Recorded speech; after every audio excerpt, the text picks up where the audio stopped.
Welcome to part 2 of what I would do to improve STALKER 2. So, we're going to be talking about getting around. Getting around is a very important thing in open world games because open world games are huge and there's a lot of space for you to navigate. So one of the things that the Metro series did well, especially Metro Exodus, was having organic shortcuts that aren't necessarily vehicles, but the game also did have vehicles. And one of the organic shortcuts they used were zip lines. So say, for example, if you wanted to climb up to a high point and travel some distance instead of walking all the way around, there could be like a zip line from, for example, this post here all the way out to there. And what this does is it gives you a shortcut that any moment you can use, assuming you're in this location, to travel from point A to point B relatively quickly, organically, without, implementing like vehicles or anything like that. I do think zip lines were something that they were considering adding, because there's a few locations in the game where it almost looks like you can zip line. So zip lines from high points, maybe there's like one that goes this way, maybe there's like another one over here that goes like over there or something. There could be several zip lines at general high points so that when you scale and climb, you can now take that in the direction of where you were going or use it to explore further. So that would be the first thing I would do. The second thing I would add would be boats. Now, boats could be added after a certain point in the main quest line, because otherwise you can just use boats to travel across water willy-nilly, which, might let you skip parts of the game. But luckily in STALKER 2, once you leave the Lesser Zone after a few main quests, the entire game opens itself up to you outside of Jupiter and Pripyat, which are largely only accessible through the end game or through doing like jumps to jump over the thing you're clearly not supposed to be jumping over. But the game opens up to you after you leave the Lesser Zone, and that is when I would add boats. So there are large bodies of water that can be kind of difficult to traverse, if not impossible. So for example, you can't go through deep water. So it would be nice for there to be boats, like maybe little docks here and there, so you can just kind of take like a rowboat over, and maybe even just use it to like explore. Maybe they could add little islands with loot and enemies and stuff like that, like further on down the road. But there are a lot of points in the map where if you had access to boats, it would be more accessible.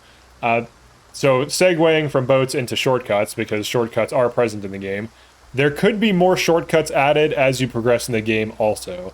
So one of the big issues that I've found with STALKER 2 is when I'm traveling in between large landmasses and I have to cross a body of water, usually I have to cross it at a specific bridge, and there aren't that many places to cross. So for example, if I'm up in Red Forest and I want to go to Malachite without guiding, I have to run all the way down to this bridge, and then I have to run all the way around this natural cliff, and then I can get a straightaway to Malachite. And the alternative is there's like no shortcut over here that I'm aware of that lets you go there. And funny enough, there's even kind of like a kind of dock thing right here that's associated with a quest. But imagine if there was like a dock here and a dock here and rowboats on either side. And maybe those rowboats, like after you move them, they just automatically reset after you leave that area. So that way you don't have to remember where you placed the rowboats. But imagine if there's just like rowboats, and I could save myself like 10, 15 minutes of traveling and get to like this northern point and then just like travel down from there. Like that would be really convenient. It'd be cool. They could add little islands. They could add little things in the water to kind of spice it up. But this would also expand the gameplay in a pretty interesting way. Alternatively, they could add like a portal. Maybe there's a portal from point A to point B. Maybe a land bridge opens up like up here or something, or somewhere in this area. So you could also have like little organic shortcuts open up. So I will mention that the Noontide base is doing this exactly, but in a way that's organic and really well done. So before you enter the Noontide base through this route here, you cannot take this shortcut into the Noontide base or this shortcut into the Noontide base. I believe this one works, but this is gated off. So I think you can get up to here, but you can't get in. So the nice thing about getting to Noontide is a door on this train car opens up, allowing you to go from this base through the, like, climb and platform through these, or maybe you climb up here and go this way. But either way, it gives you access to this shortcut after you get to the Noontide base, and then this ship piece moves, allowing you to travel through this shortcut back and forth. And the reason that's nice is this is like a central point in the map. So if you are traveling from Zaton and you want to go through Wild Island to get into like Garbage or Cement Factory or to Cooling Towers, you can use this as like a kind of land bridge that connects things. However, there isn't really one over here and over here, but there could be. There could be like portals over here. There could be scaffolding or something that changes at some point after you do Noontide. But I think the fact of the matter is, if we had more shortcuts, people would enjoy it more. Like maybe there's more shortcuts, like a shortcut here, shortcut here, shortcut here, because it is pretty difficult to re-enter Lesser Zone. There's only like a few points of contact and bridges, and you have to kind of travel around. So I think shortcuts would be huge. Boats would be good. Bicycles could be a thing. I don't think they would be open to this. It would be kind of goofy, like just riding a bike. I mean, it makes sense though, because a bike is pretty like low cost in terms of, it's not like a motorcycle where you need like gasoline and all these systems. You just hop on it and ride, and then if you like hit an anomaly, you just get like kicked off and take like some big damage or something. So, you know, you're riding on your bike through the zone and then you hit a whirligig and hilariously fly off of it and get knocked down.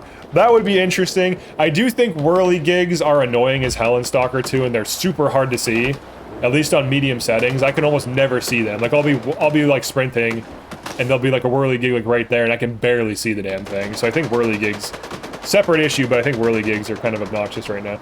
All right, so bicycle could be interesting. Obviously that's a stretch. I don't think that's ever gonna get added, but I had to throw it out there because it'd be funny. I put in parentheses Pokemon theme next to that. All right, so endurance artifacts increase stamina. This could be a big change too. This is how they worked in Stalker SOC, according to someone's comment, so they might be right about that.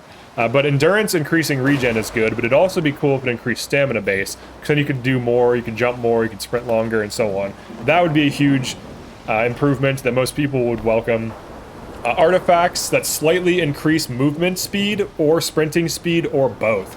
So they've recently rebalanced a lot of the artifacts. So for example, Rat King used to be garbage and now it's actually the king of rats, and it's really good. Look at those effects. You get electrical protection, you get bleeding resistance, which pulls bleed off of you, you get radio protection weak. 3 positive effects. This used to be literally garbage, used to suck.